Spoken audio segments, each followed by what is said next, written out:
My name is Molly Buck, and I chose the agency Hope Harbor for my child welfare project. About Hope Harbor, they are a nonprofit organization that helps children and adults recover from sexual violence. They support and empower anyone impacted by sexual trauma, and they are considered a nonprofit crisis counseling center, which they do offer different types of counseling. They have services available to residents in Allen County, Barron County, Butler County, Edmonson County, Hart County, Logan County, Metcalfe County, Monroe County, Simpson County, and Warren counties. Hope Harbor works with many different populations. They work with men and boys, and so 1 in every 6 men and boys have been sexually traumatized. Most people find that statistic hard to believe, but men and boys are just as sexually traumatized as girls. And then there are teens. They have reported the highest rate of sexual violence, and their abusers are usually their own family members. Hope Harbor also works with the LGBTQ community, and they statistically occur at higher rates than the heterosexuals. They also support immigrants and refugees, as well as intimate partners. Most of the time, intimate partners know their abuser prior to the assault. Leaving a relationship where abuse has occurred can be hard, but Hope Harbor supports those going through this obstacle. They also support people with disabilities as well. They offer many different types of counseling services. The first counseling service they offer is crisis counseling. This helps the survivor meet immediate needs. Crisis counseling requires little paperwork and no appointment necessary. This option stabilizes reactions to trauma, prioritizes and concerns, and provides information and referral services related to a recent assault. Then we have individual counseling. This provides an open, supportive, and confidential environment to address the issues following the sexual violence.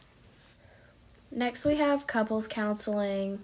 This helps non-offending partners heal from the lasting physical and psychological effects of sexual violence.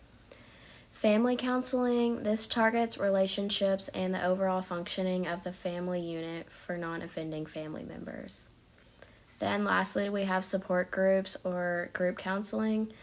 This helps build trust among survivors as participants collectively explore the causes of their issues. The support groups are open to all genders, at least 18 years old, and anyone who identifies as a survivor of sexual violence. Hope Harbor always takes many volunteers to help them out in any way they can.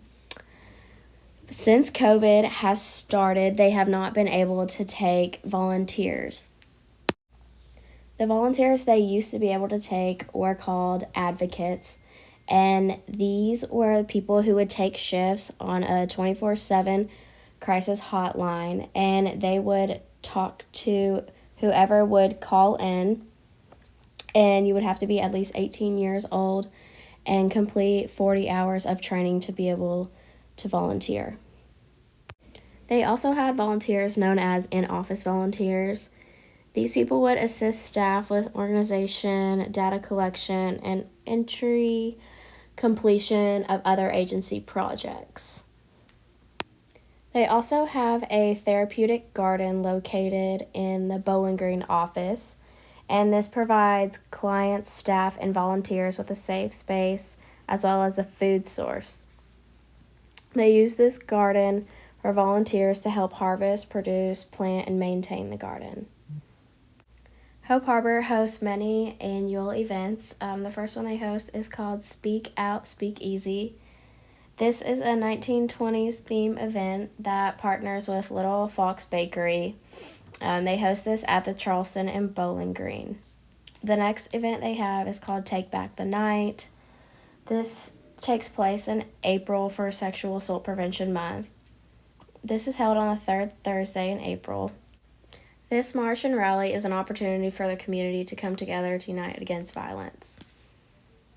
The next annual event they have is called First Things First.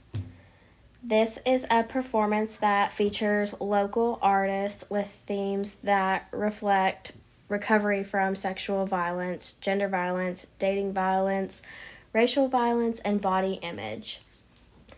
The next annual event they host is Dairy Potter. This is a wizard theme event held at Cheney's Dairy Barn. Dairy Potter has grown to be the largest family-focused event with themed activities. The last annual event is Summer of Love and Consent. This is a groovy fundraising event hosted by Tidballs, a local establishment in Bowling Green. Hope Harbor offers many different programs for all different ages. One program they offer is called My Body Belongs to Me, and this is the ages preschool to 3rd grade. This is designed to help children understand appropriate and inappropriate touches. Another program they have is Getting Love Right, and that is between 6th and 12th grade. This is designed to build communication skills in students as they are confronted with the issues of abuse and sexual violence. A prevention-based program that Hope Harbor lists on their website is called Green Dot. Green Dot is a prevention strategy that focuses on members of the community as potential bystanders. Research-based programs shown to decrease violence by 17 to 21% in Kentucky high schools. Green Dot also has an app that you can download to look up more information. On Hope Harbor's website, they list many different ways on how to help. A couple different ways are to always believe the survivor, understand and accept the survivor's hurt emotions, and allow the survivor to be in control. Hope Harbor is located here in Bowling Green, and they have a local number you can call as well as a 24-hour crisis hotline. Hope Harbor is also very important to social work because many children going in and out of homes experience sexual violence. It is important for children to receive help from an agency like Hope Harbor while going through these difficult times.